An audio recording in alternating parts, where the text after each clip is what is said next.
Fala galera, tudo bom? Hoje aí estamos com o Dr. Marlo. Boa tarde aí, doutor. Boa tarde, Marcelo. Tudo bem? Tranquilo, Como vai? tranquilo.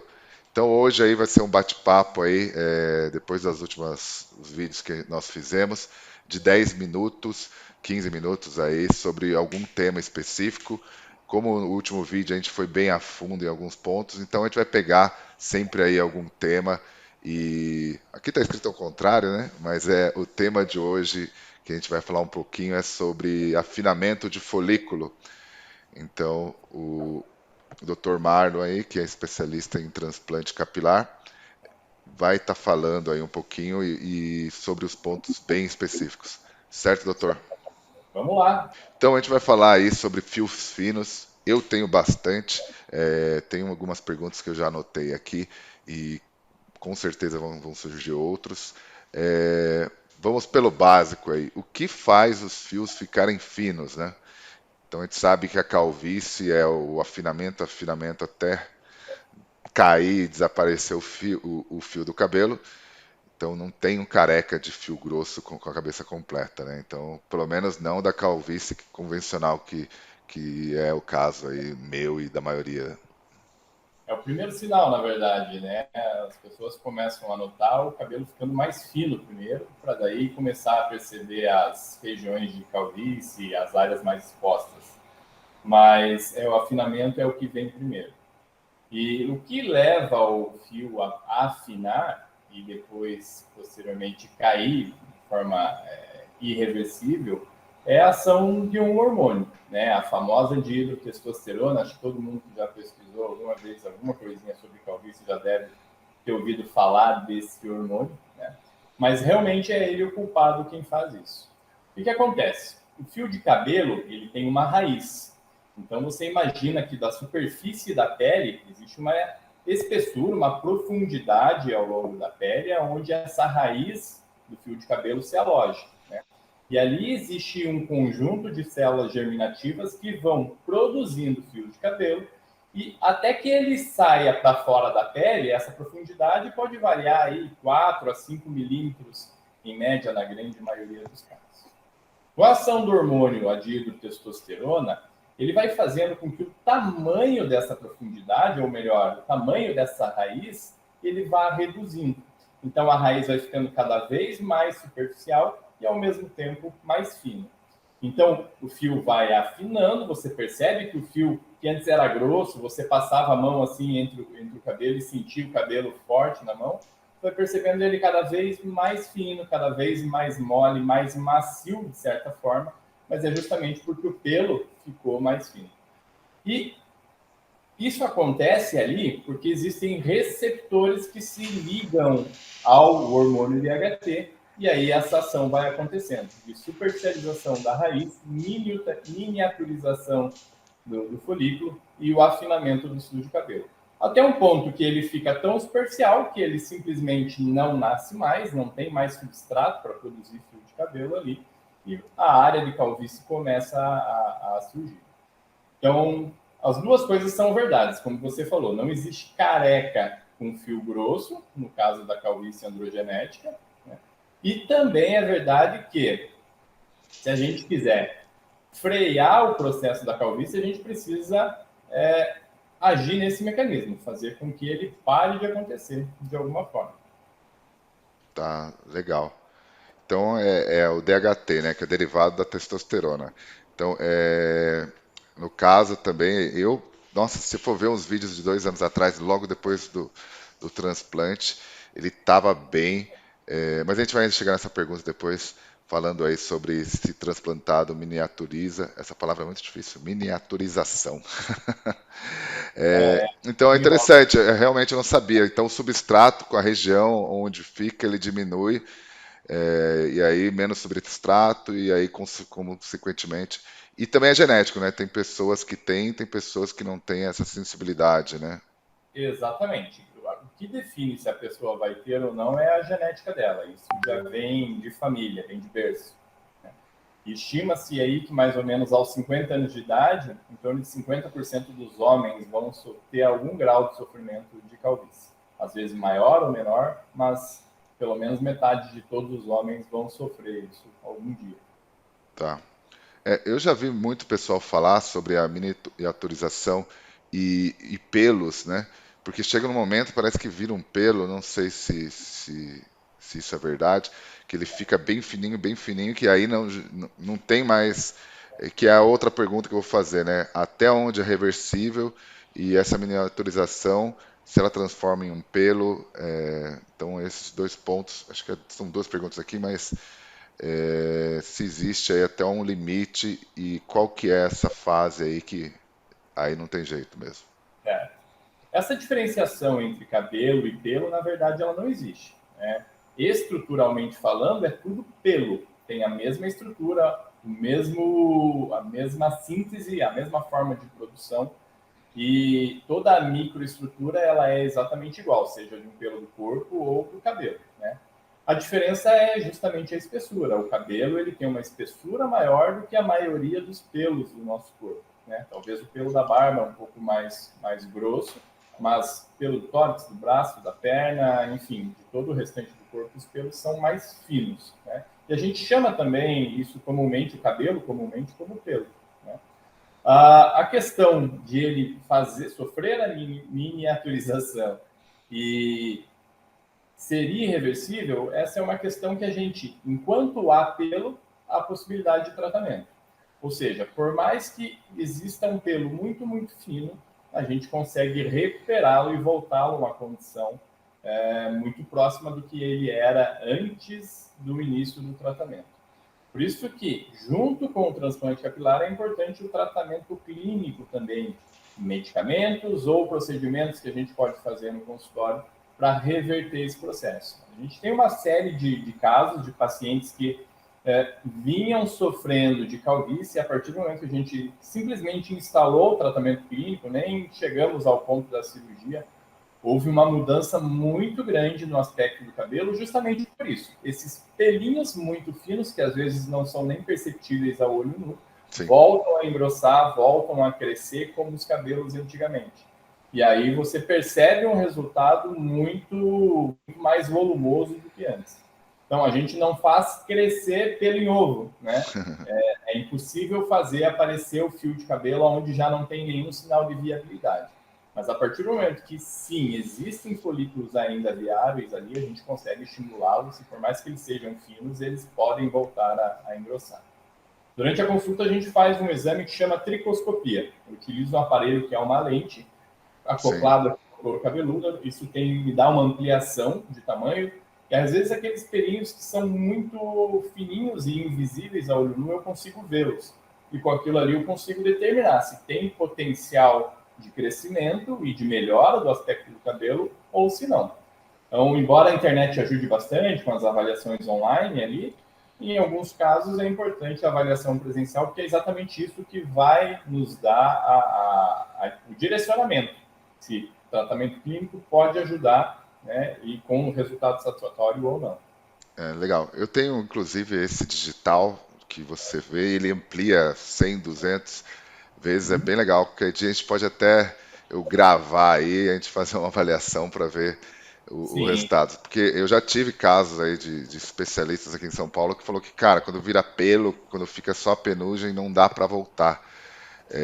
Mas eu vejo bastante casos aí do Bruno, principalmente, dos vídeos, que, cara, você vê lá que não tinha nada. Se tem, era pelo. E aí depois cresce e volta, né?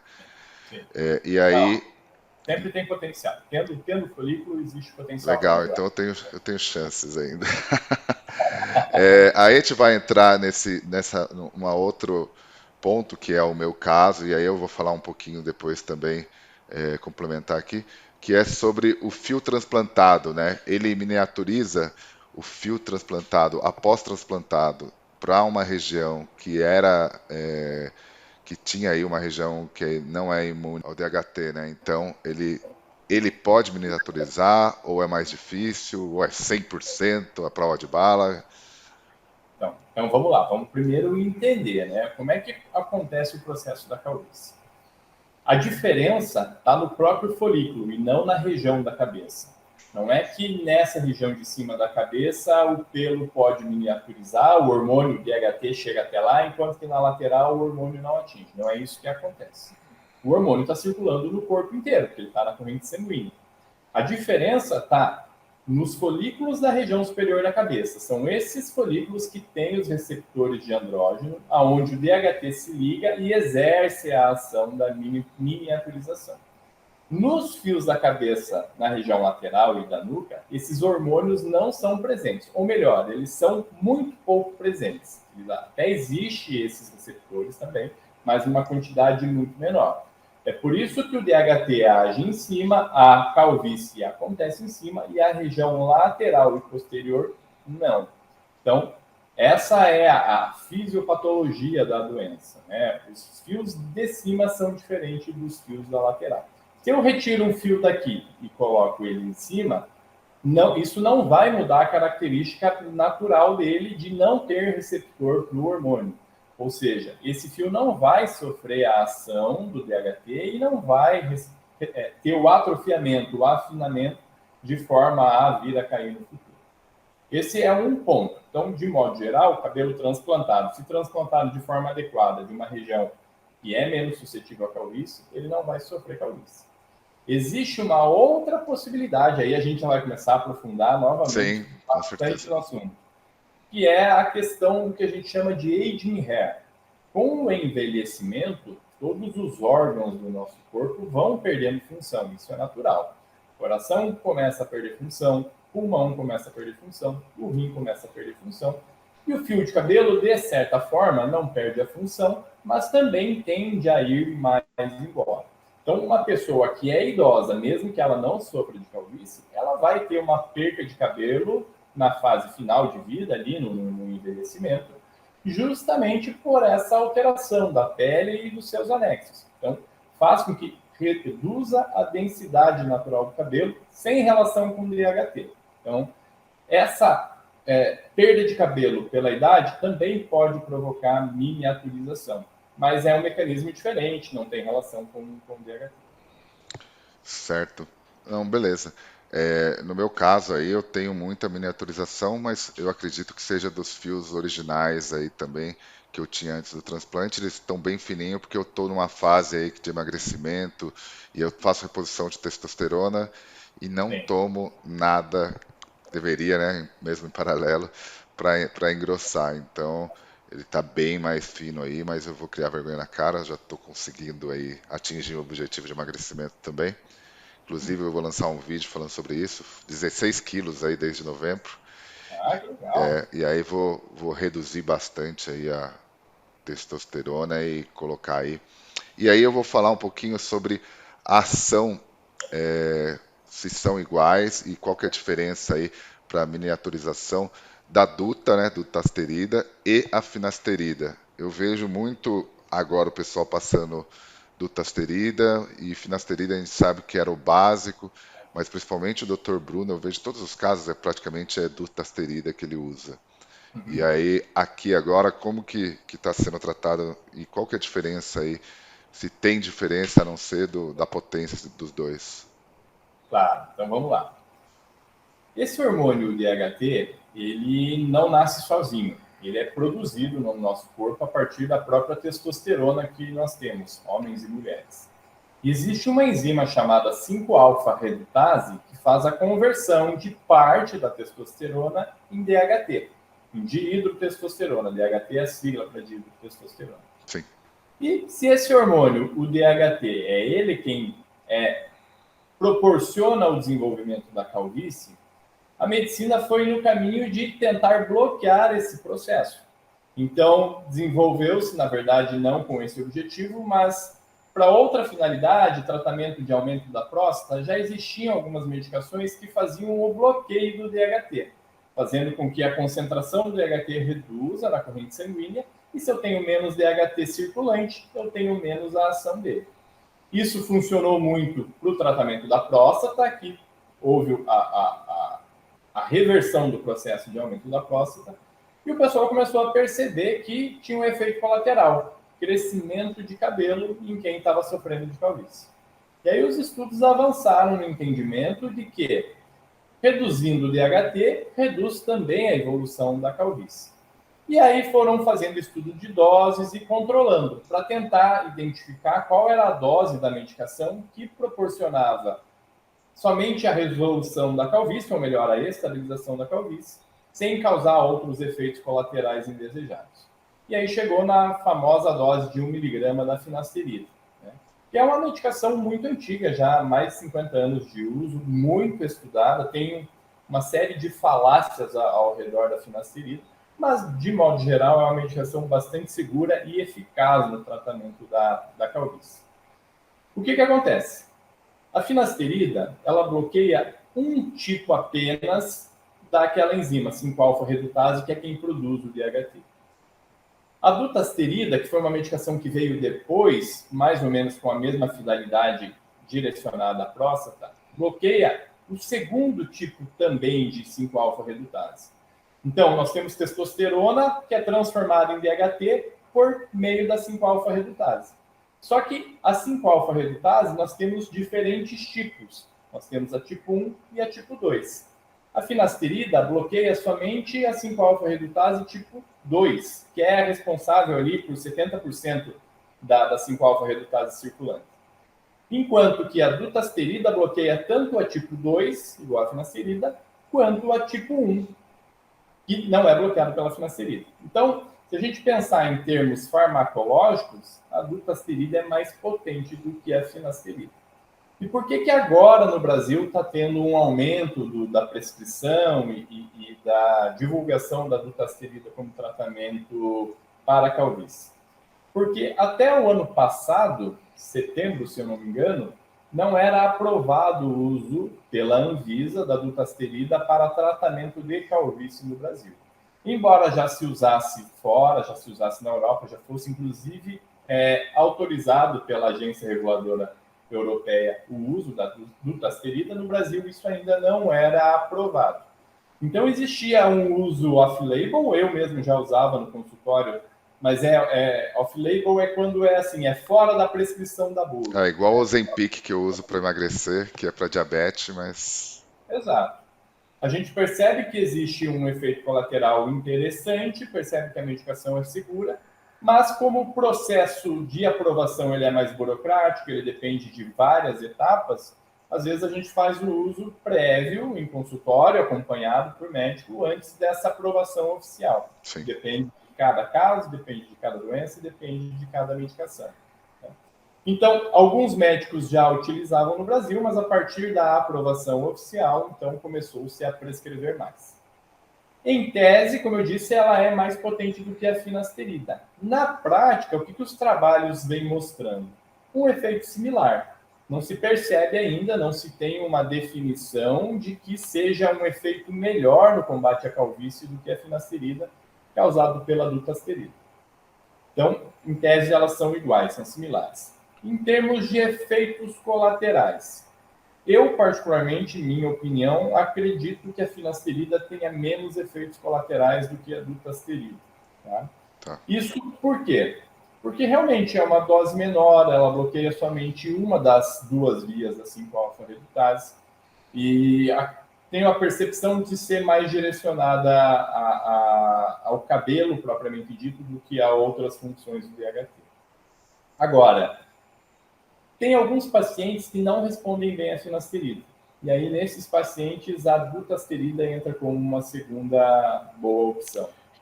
Não responde bem com resultado ou colateral? Resultado. Tá. Não apresentam um bom resultado de reversão daquele processo de atrofiamento do fio de cabelo. E aí a gente entra com dutasterida e percebe que muda, que a resposta acaba sendo um pouco melhor nesses casos. E Duta também... Tá. Em Duta também eu vejo que normalmente a dosagem não é diária também, né? Depende. Isso também é discutível. O que acontece?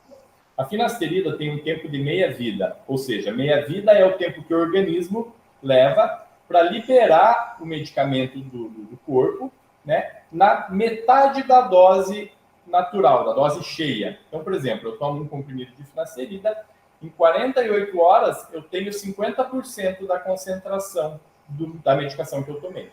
Isso é o tempo de meia-vida. A finasterida, 48 horas eu tenho tempo de meia-vida.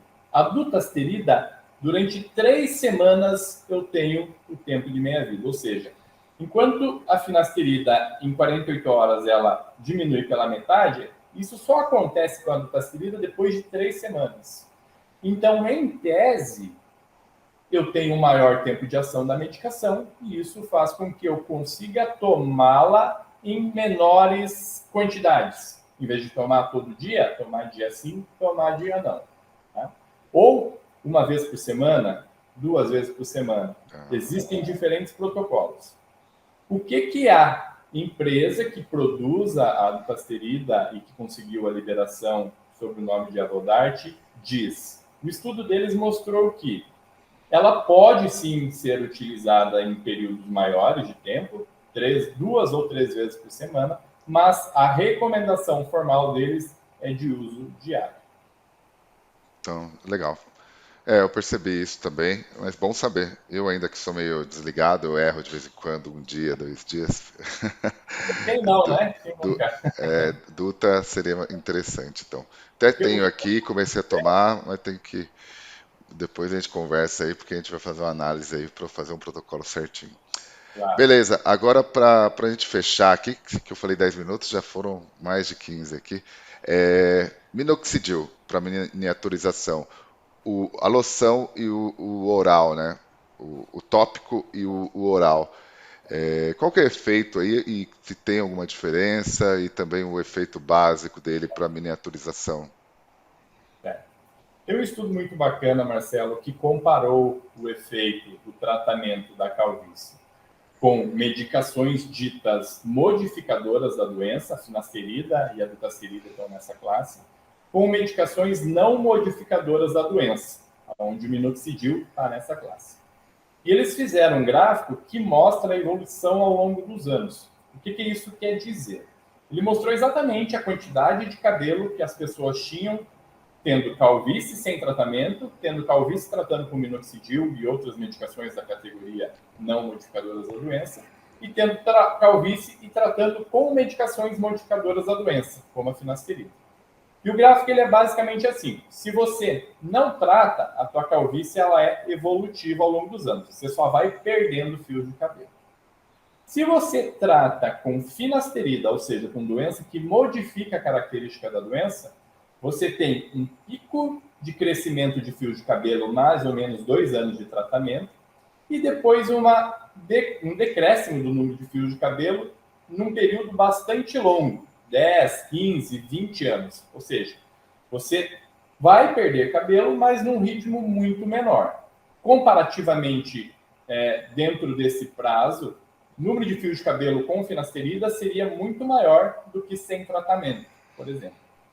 E, curiosamente, quando comparado com o grupo que tratou somente com minoxidil, uma medicação não modificadora da doença, também existiu um pico de crescimento de fios de cabelo em mais ou menos 2 anos, mas a evolução final foi muito semelhante a quem não tratava com absolutamente nada. O que isso demonstrou? Que o minoxidil estimula, sim, o crescimento dos fios de cabelo, mas ele não muda a gênese da calvície, ou seja, ela continua evoluindo exatamente igual do que se você não fizer nada. Vai acontecer que se você tem uma programação genética para ficar calvo daqui a 5 ou 10 anos, tomando minoxidil, você vai continuar calvo da mesma forma daqui a 5 ou 10 anos.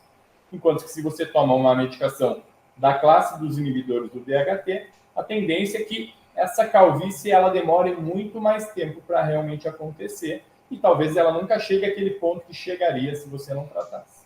Eu gosto de falar sempre do meu caso. O pessoal acha que eu tenho bastante cabelo, mas eu comecei a tratar desde os meus 19 anos com finasterida na época e continuo até hoje, já com 15 anos de tratamento. Eu não tenho dúvida, olhando o perfil da minha família, que eu já estaria totalmente careca hoje, com pouquíssimos fios, se eu não tivesse tratado nada.